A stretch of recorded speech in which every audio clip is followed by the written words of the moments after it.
Welcome, welcome, welcome. Let me make a suggestion.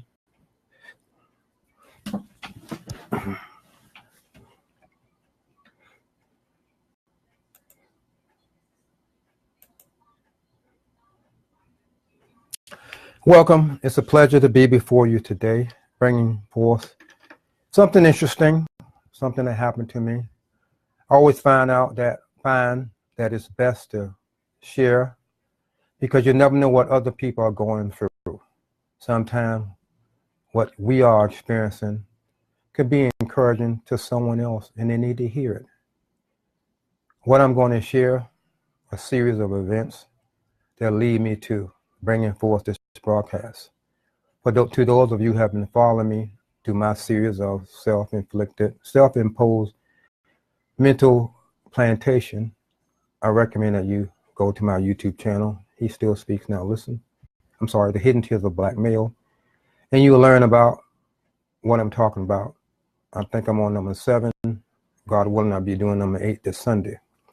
But I thought about sharing something with you to encourage you, to inspire you, to cause you to call into question your path, the journey that you're on. So what I'm going to share to you tonight, it's my hope that you'll walk away and share with other people to allow them to hear what you heard, to give them the opportunity to make a decision. It's not about judging you or condemning you. It's about sharing information that you may already have knowledge of. You can add on what you're hearing from me. Or if you never heard what I'm saying tonight, then you can say, wow, I need to hear this. So as I continue in the message, I want you to be enlightened to what you're hearing. So let me begin. What you're going to hear, it is the truth. The name had not been changed to protect the innocent because I'm not innocent. I'm a sinner. I'm not perfect. My past have revealed to me that I lived a life for self, even though I knew I had a call on my life. I looked the other way to do my own thing and reap the consequences from my own actions. If you see similarities from my story that mirror your life, then you need to look to remove yourself from that journey that will eventually give you some pleasure and some pain. To those who attend church services, had you changed your thinking or behaviors? Did God give you special permission to do what you're doing or saying? Before I reach to a place in my life now to where I'm at now, I once believed that I could do as I please and say the things as I have said. And why not?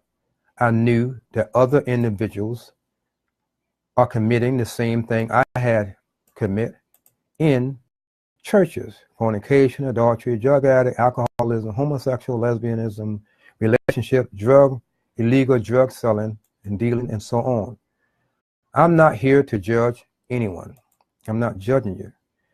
I'm not judging you from the carnal mind thoughts, justifying my behavior, because I know justifying my behavior is wrong.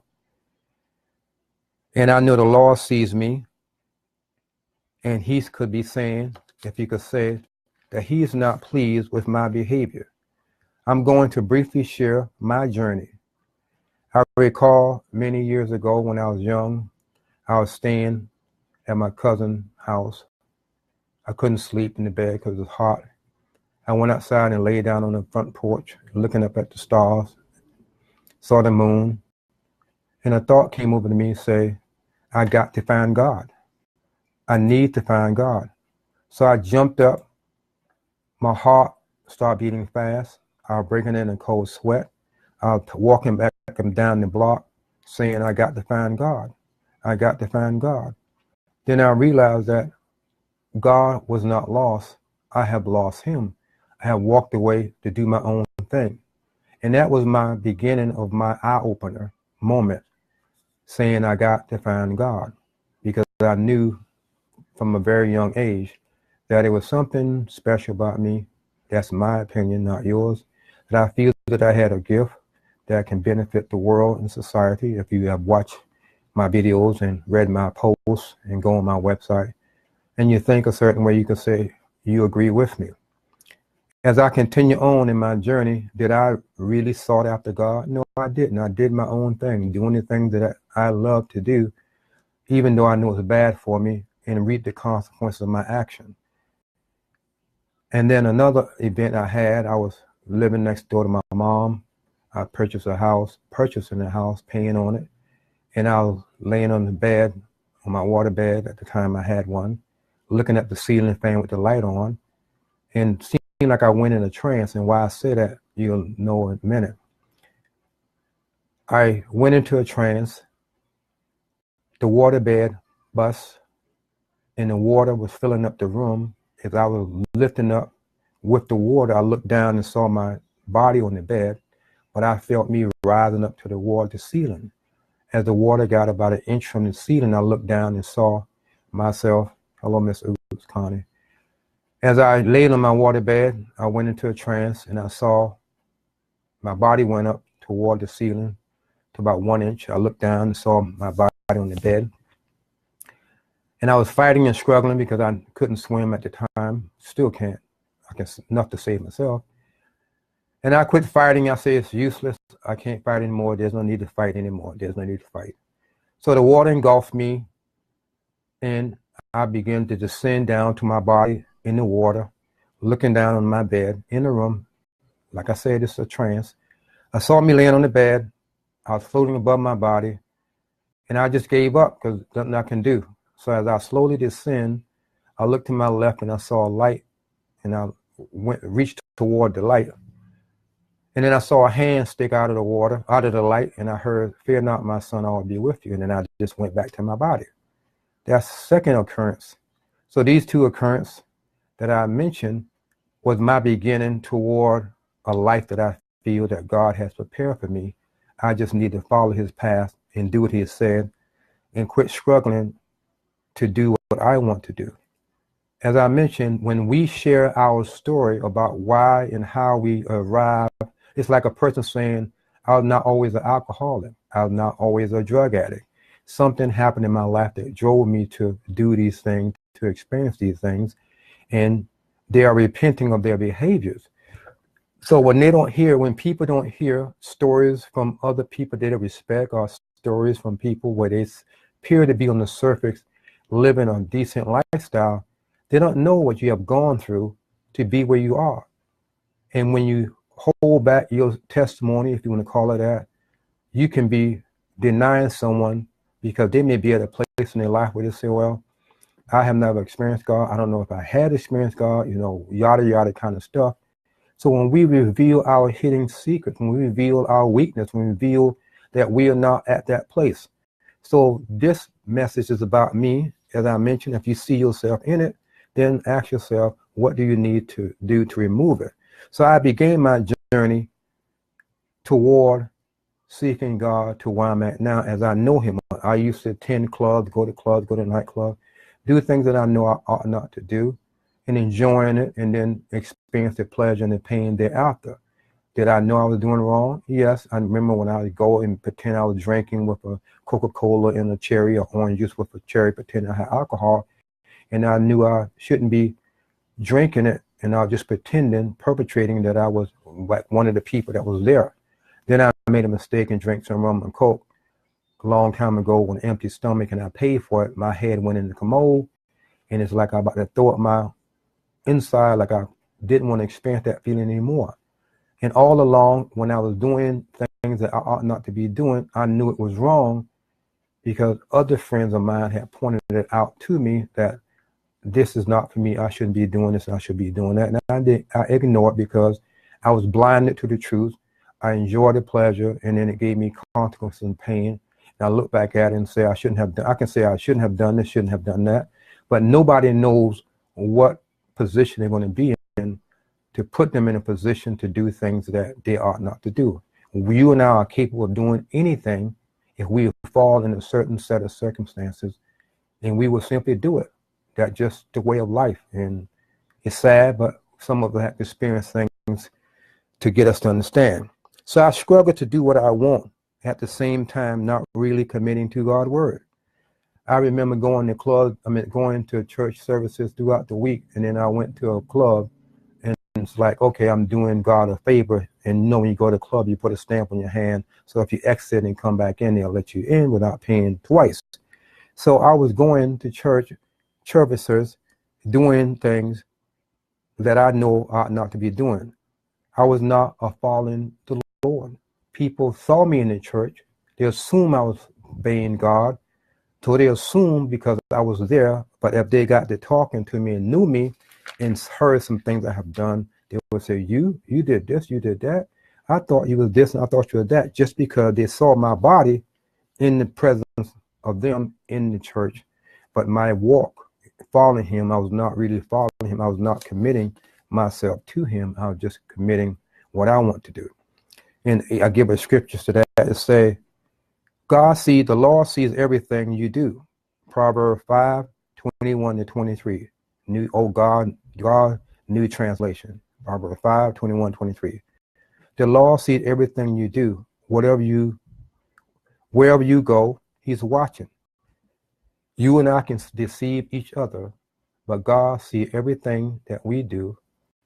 He hears everything that we say. He knows our motives behind the things that we're doing.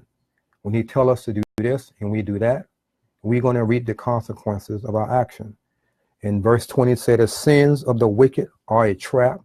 They get caught in the net of their own sin. You and I, if we are truthful, we can get caught in the net of our own sin that we have committed in the past. God sees everything. He knows what we're doing. He knows our motive behind the things. When God tells us to do something and we refuse to do it, we are simply saying, God, I know what's best for me. I'm not ready to do this or that. I've been in that same boat, and we really truthful. Like I mentioned, we all been in that boat. We just have to realize, is I'm ready to jump off the boat into the lake or sea of truth to be delivered from my ideas. They die because they have no self-control. They utterly stupidly will send them to their graves. You and I can commit sins. You and I can do and say things, and God can send people to us to tell us that we need to do the right thing, and we decide to do the wrong thing. We're going to experience the consequences of our action. We cannot have it both ways. We can't say, I know I should do that, but God said we should do this. Our but should not even be in it, B-U-T. Our behavior, our responses should be, yes, I made a mistake. Yes, I need to come clean, whatever you call come clean. It's not about me anymore. It's about making peace. God will begin to stir up things in us. And in verse Hebrews 4:13, nothing in all creation is hidden from God's sight. Everything is uncovered and laid bare before the eyes of him to whom we must give account. Nothing is bare, is hidden. You and I can hide things from family members and friends and relatives, and we have done that in our lifetime, and some are doing it and are still going to do it. But nothing is hidden from the eyes of God. God knows our motive and our intention of why we want to do and why we want to obey certain things. And all this, you may say, well, Anthony, what does it got to do with you coming back? I have to give you the foundation and give you understanding, because if I say, oh, this is why I come back, you'd be like, oh, yeah, what? What are you talking about? So I have to lay down the foundation to cause you to think about what I'm saying to make sense. Jeremiah 17:10. I, the Lord, search the heart and examine the minds to reward each person according to their conduct, according to what their deeds deserve. God is telling you and I today, he searched our mind and examined our mind to reward each of us according to our conduct, according to what deeds we deserve. God examined our behaviors and say, that behavior, like a mother tell a child or a father tell a child, that behavior is unacceptable in this household. You're going to experience the consequences of my action, your actions, and this is what's going to happen to you. You and I need to begin to wake up that we can do a lot of things and say a lot of things and please everybody in our sight. But is it good in the eyes of God? God know our motive. He know our heart. He know the things that we have done. The scripture and many others I had not mentioned apply to me. I began this message to tell you, If you hear yourself or you see yourself in this message, and it resemble what you're going through or had going through or is going through now, you need to begin to look into the mirror and say, you know what? What do I need to do to change? Not beat yourself over the head. Just say, God, thanks for showing me what I need to do. And this is what I need to do. I must follow you. I must quit following my own desires, my own pleasure, and what make me feel good and whatever makes me feel good. But at the same time, when we choose to accept things that makes us feel good, and it goes against the word of God, we're going to experience the consequences, pain, until it's like a mother beating a child or father and won't stop, won't let up. We need to begin to change. We must begin to follow him. For my struggles and with the Lord's help, I denied myself. From the time I mentioned when I gave this message, beginning, for those of you who joined me late, when you begin to deny yourself of the things that you know is not good for you, deny yourself of the things that you want to do. Those of us who say we are Christian, we must deny ourselves of the very thing. I'm going to move here and there. Do God want you to move? I want to leave that church. Do God want you to leave that church? I want to leave that job because these people get on my nerves. Do God want you to leave that job? No. All of our choices, every aspect, every aspect of our lives, we must bring it to God and say, Lord, do you want me to do this? He may say yes, but we must bring it to him first. We who call ourselves Christian must behave totally different to be example for the average Christian or a person who's on the fence and a person not doing anything that they should do. So we must be followers. Matthew 16:24. Then Jesus said unto his disciples, if any man will come unto me, let him deny himself and take up his cross and follow me. Deny means to refuse, give up, reject, decline, dismiss, and turn down. I ask you today, what have you denied yourself? Are you following him according to his ways and not your ways?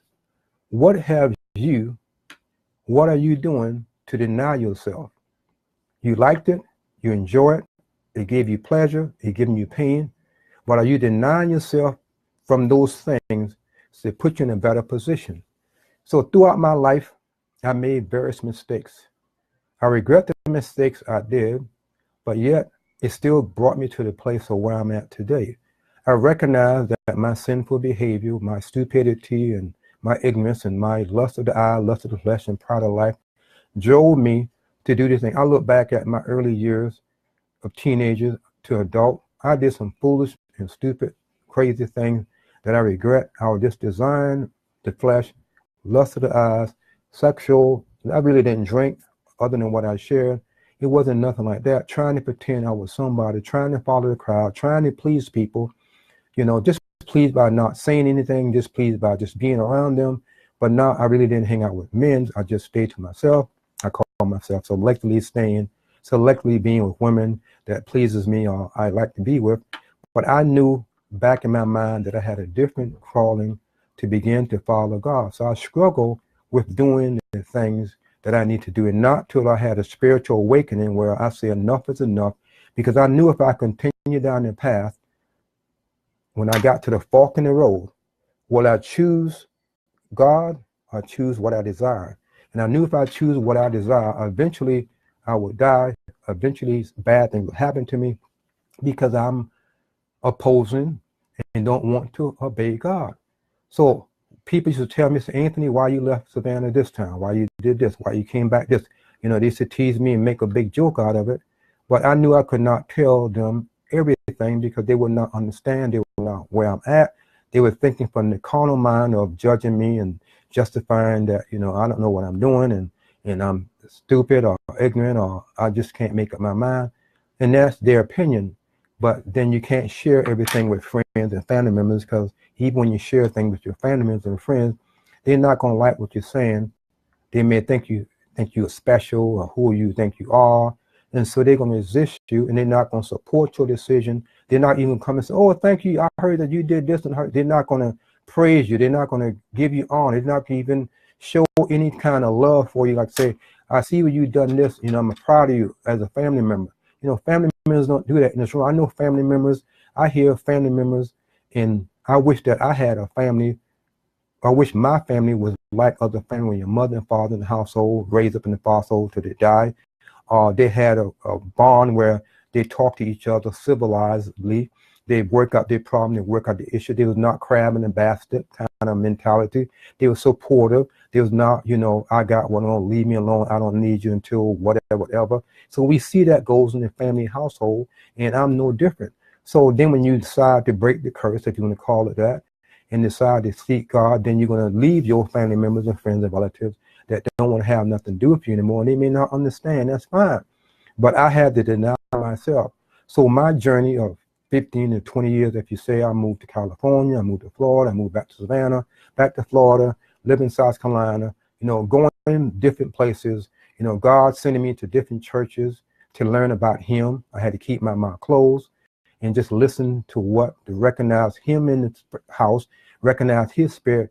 God does send us around different places to teach us to learn about him. Anthony, I don't believe that. Okay, when you go in the military, before you go off to a battle, before you go to a different country, they do teach you about the culture and the structure of the country so you won't get in trouble and make a mistake and don't offend anyone. So we must come into a mindset that God does the same thing by sending people to us to teach us something about ourselves so we can be true followers of him. It's not judging. If I say you shouldn't smoke this or that, if God is telling me to say it, I need to say it. If he did not tell me to tell you about your behavior, I need to keep my mouth closed. Yes, the Bible said this and that. But if God did not send me to tell you that your lifestyle is unacceptable to him, then I should keep my mouth closed. Why? Because I may not be the one that he's going to send to tell you anything about your behavior. Especially, he must prepare you to receive the answer, because sometimes when we hear an answer, it causes us to be in shock, and we might run away from the God as we know him to be.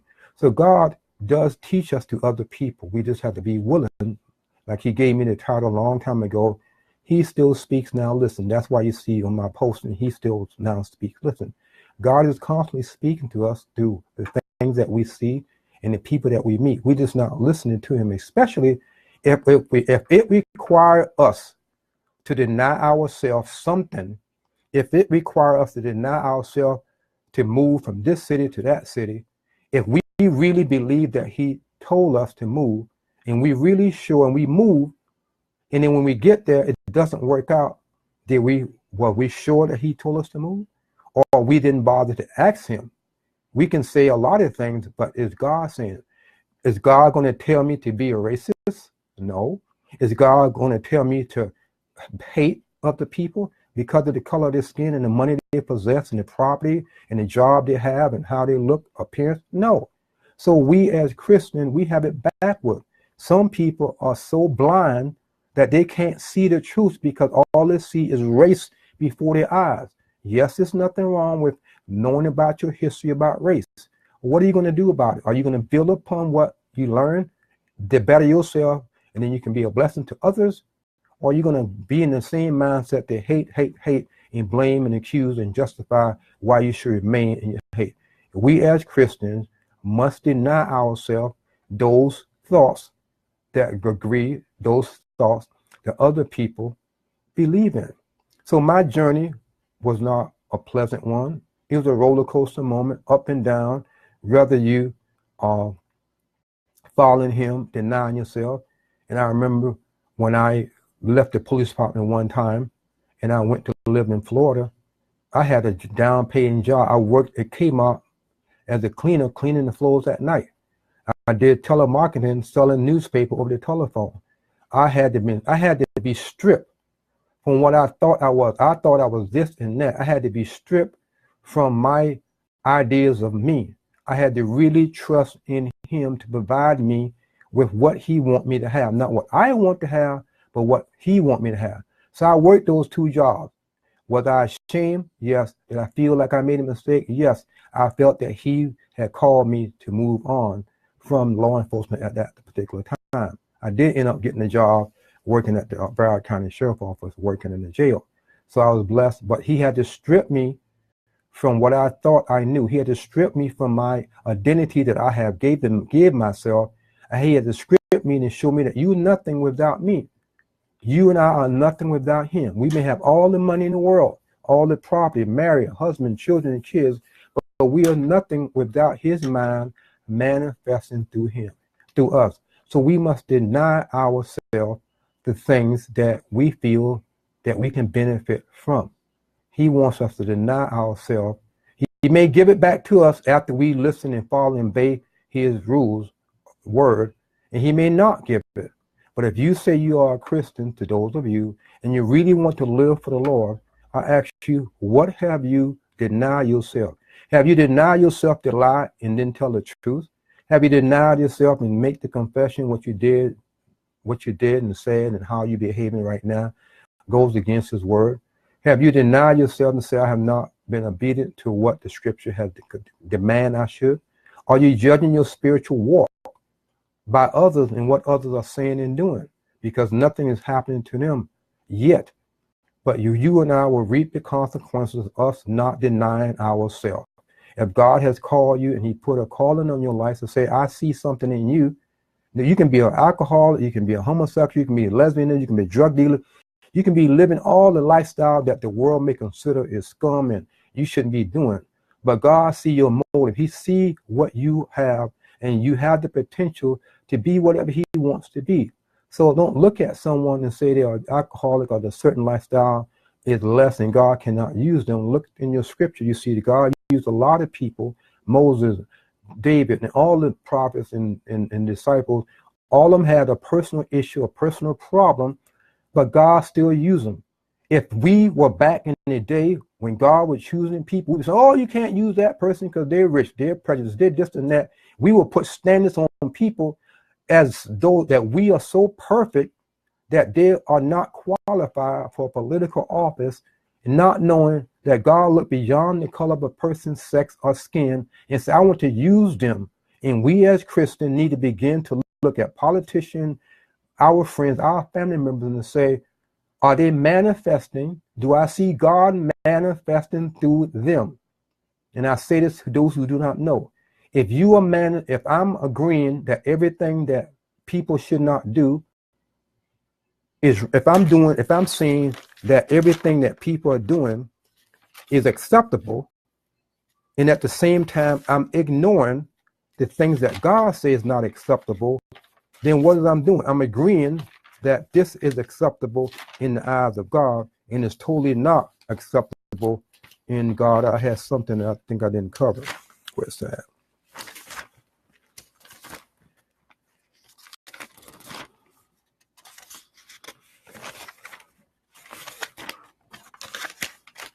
Let's see. So when we can play around and say that I'm following God, but you cannot follow the Lord if you're not in the processing of denying the things that he say you should deny. We can't say, I want to serve you, but I want to serve you on my conditions.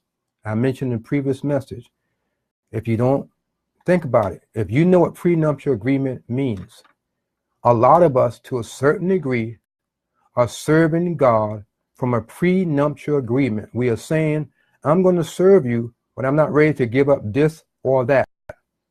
And we go even deeper and say, I'm going to sign a non-disclosure agreement. I don't want people to know that I'm a Christian. Or I'm going to sign a disclosure agreement and say, yeah, I kind of go to the church, visit the church once in a while. And then we're going to say, well, I'm really not going to assimilate into God's mind yet because I'm just not ready. You and I, to some degree, are serving God or has served God or breaking away from serving God from a prenuptial agreement, a non-disclosure agreement, a disclosure agreement, and not assimilating into his word. We need to begin to say, I want to move, I want to do this, I want to do that. But I need to say, Lord, do you want me to do this or that? And if you don't ask and you go ahead and do it yourself, you can't blame him and say, why did this happen to me? Because we didn't. So I continued my journey, and I lived in Florida, and I moved to Colorado, and I went with my children. I should have stayed where I was at, what I want to be in my kids' life when they was young, because I know how it was when my mother and father broke up. I want to be a part of their life because I seen where a lot of black males abandon their children, don't want to have nothing to do with them. So I had to make the sacrifice, and I denied myself the job at that time as a police officer. So I left and lived in Colorado. When I was in Colorado, I said I had a Moses moment because I've been there. No one knew about me. No one didn't know about true identity. They didn't know nothing about it. I just went to the workout in gym, visited a few church, and stayed home. Went to escapement a couple of times. I just stayed home. So I had a 40-year wilderness moment. In the last 2 or 3 years, I was saying, God, where do you want me to go? Where do you want me to go? Do you want me to go? I want to go to New York, or should I come back home? When I visit home, I will visit home, and that was the extent of my visitation. I never had an idea that I would move back, but I would say if I move back, I would move back because I wanted to do what God has for me to do. If I move back, I didn't want to move back to Savannah, Georgia, because my hometown is here, and I want to be here along with my family members and friends, and I've been there and done that kind of moment. So I called into question, should I move? And the Caesar event happened in my life where I did want to decide what should I do. I said, God, if you want me to move back, you have to provide a position or job or whatever for me.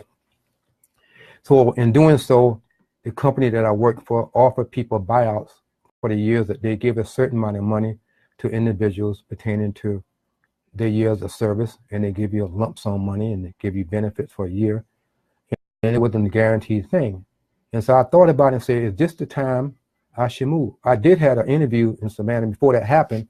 I said, well, I'm not going to, it was 1 year before what I'm sharing now. I said, no, I'm not going to take the job again. I'm just going to stay here. And in the following year, the company offered a buyout, and it wasn't a guarantee to take that I'll be accepted. They just want people to fill out the questionnaire. If they selected, they get selected. So I prayed about it, and I heard this voice. If you want it, you got it. That's all I heard in my mind. It's like my voice speaking to me. God will use our voice to speak to us. So I said, if you want it, you got it. So I submitted my name, and I got it. I got picked. And with that money, it allowed me to move either New York or here, but everything was pointing back to here. And I kind of thought about it and said, should I come back? I've been here, I've done this and that, but I only want to come back here because I said, well, I've been certified. I went on ahead and got myself certified to do personal training, physical personal training, because people used to always suggest that long time ago, and I just ignored it. And then I said, well, if I come back home, I always had a desire that I want to be able to find a job, a place to stay. And I've been here for less than 2 months, or close to 2 months yet. 2 months, yes. And I want a job.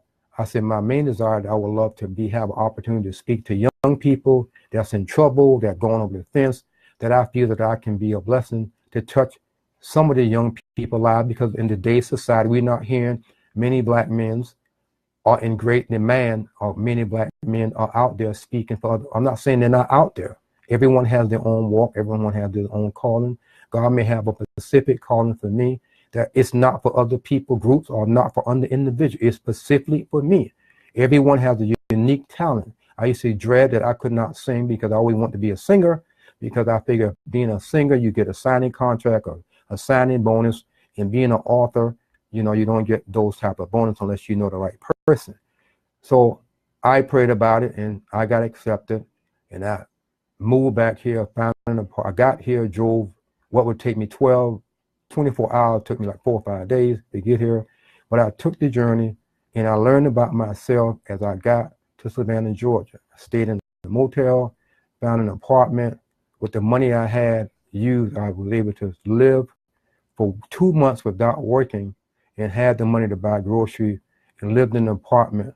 And I had never in my life gone without working when I was young, before I was able to work, but in my adult years, not worked for 2 months and still had the funds that was given to me to continue on living and existing in this world.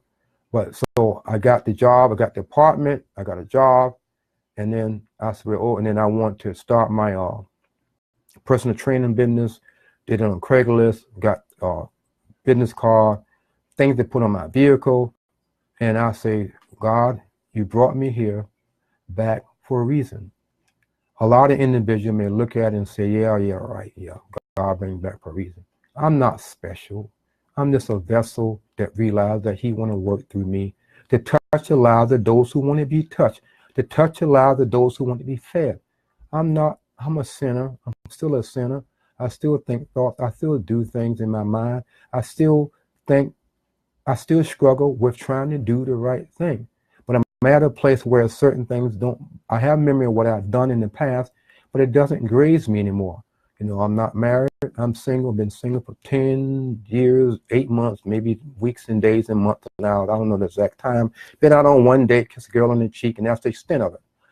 That was my life. No sexual relationship, no sexual self-gratification, no stuffed doll, no self-masturbation, if you want to call it that. Nothing, just simply denying myself those things. Why I'm sharing it? To show you. Was it easy?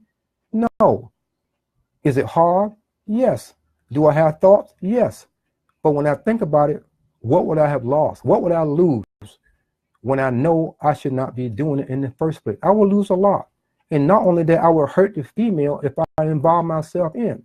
So men and women of all races need to hear that it's not hard if they really want to apply themselves to not doing the right thing, especially when it comes to sexual whatever.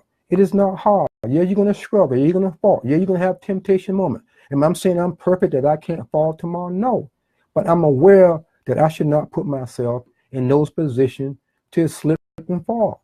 So I had to deny myself and still deny myself those type pleasure. So when we hear someone have gone through what they have gone through, it may help other people that's thinking about it or doing it right now that need to hear some encouraging and say, wow, I heard a man say this. Well, I never heard a man say it in my life. I heard about it, but I never heard it. I heard it been talked about, but I never knew someone that actually done it. So what I'm sharing with you tonight is that all my denial moments. And so today I say two things came to pass. I moved here, and like I mentioned, I wanted to be in a position to help people, young teenagers, and I want to be able to start off my personal training business, because I have an idea of a gym that I want to design and have in Savannah, Georgia, that I say will soak up all the competition. So I say I had to deny myself to come back to Savannah, Georgia, because I perceive that is where God wants to start what he wants to start through me. So now, this actually happened. I shared a lot that leads up to now. I shared why I came back to do God's work, to start my own business, to be in a position to help others, to bless those whom God wants me to bless. I had, within less than 2 months, he had done just that. How, Anthony? One, a young lady was led to go to a particular place to inquire how can she be a help, a blessing to this organization that involves young people who cross over the fence, who are not getting up to the fence. They're actually in the world, in the streets, doing this, experiencing shooting and seeing shootings and involved in whatever you want to call it. They are over the fence, not one that's struggling and they need to be turned around before they cross the fence. So they went there and they were talking to the director, sharing whatever. And then the director said, well, I have a desire that I want a police officer to come to my organization to talk to my young people, male and females, and even their parents. Now, this been going on. The lady said to me that the woman had talked to previous police officers for 7 months. Now, 7 months I was in Colorado Springs. 7 months I was debating where should I move. 7 months I was praying to God, what do he want to do to me? What I want to do for him. 7 months, unbeknownst to me, this woman in Savannah, Georgia, which is part of this organization, was seeking a police officer to talk to, that will be able to talk to her young people. So the woman suggested me, and when I was talking to the lady, called me, we got to talking, and we both clicked, and she said, you know what, God always have his right time to bring things into alignment, or something like that, she said. And she said, I was the one.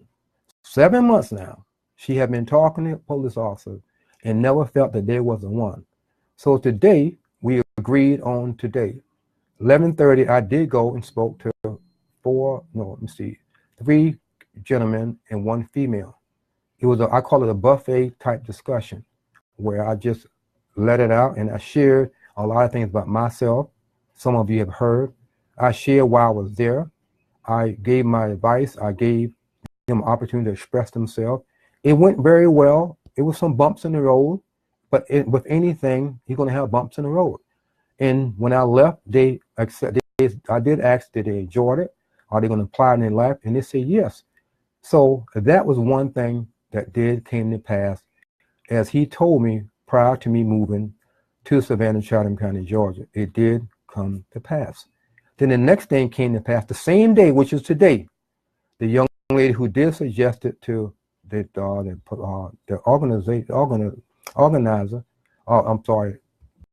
manager of the office, she has a grandson and she wanted me to train him to help him on upper body strength and just strengthen him and whatever.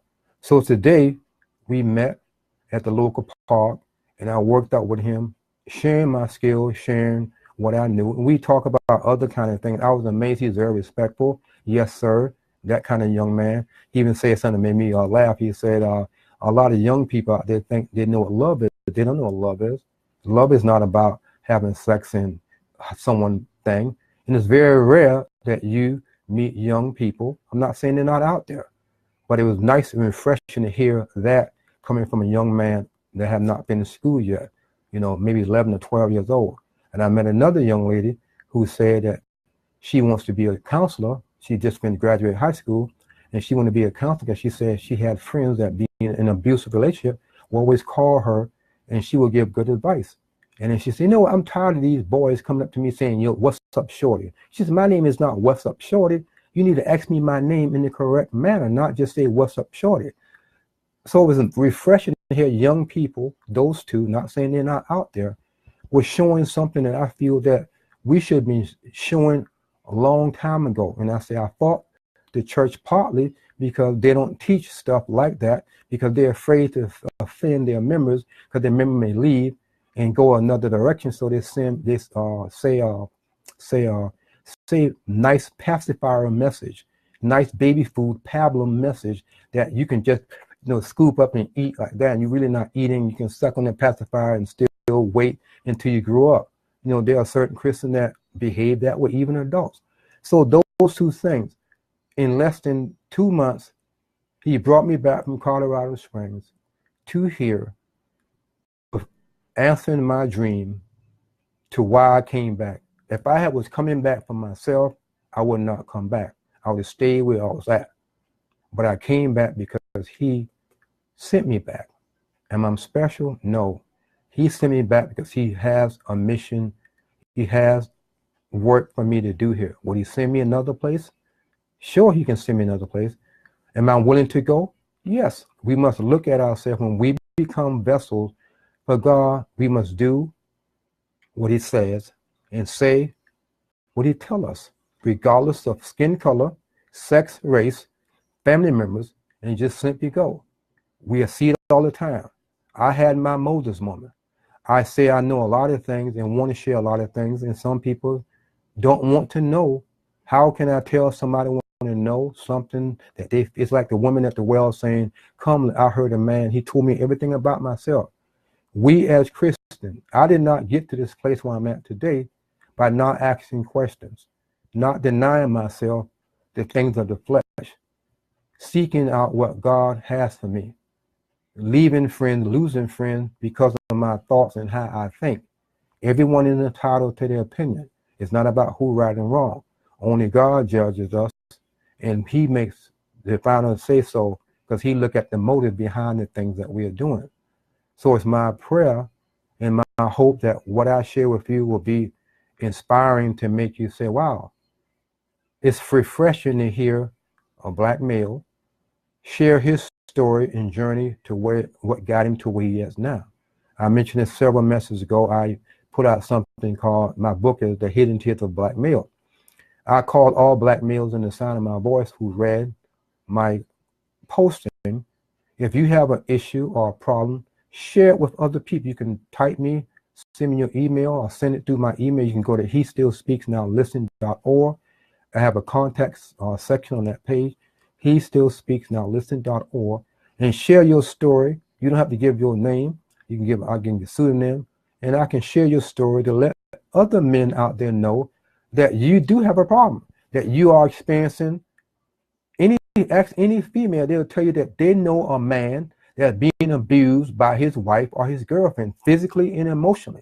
He get on, he get beat up, he get whatever, experiencing some form of abuse. But most men are hiding behind the closet.